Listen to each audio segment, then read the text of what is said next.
If you are considering, working with somebody, whether it's with us, with somebody else, like you want to make sure that you have a discussion with them to kind of gauge, what their level of expertise or exposure is to a particular diagnosis or set of symptoms and things like that.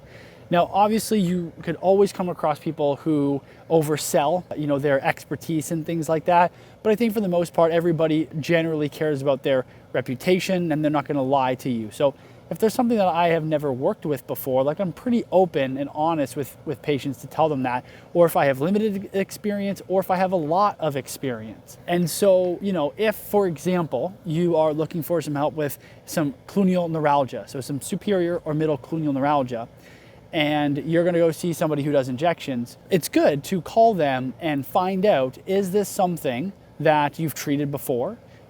How many procedures have you done? How many times have you diagnosed this? Can we talk about this? And I think that's really, really important when we start moving into this model of healthcare where patients are now seeking out care for certain things because they're not happy with the care that they're getting in the conventional system. They've been told that they've got discogenic pain or they've got degenerative disc disease and that's your back pain and just deal with it until you need a fusion, when they're like, oh, well, maybe it's something else. Maybe I should go look into this. You can't just go back to your doctor and say, listen, I know that you told me to just wait around for a fusion, but I'd like you to evaluate these cluneal nerves. They're gonna be like, the cluneal nerve?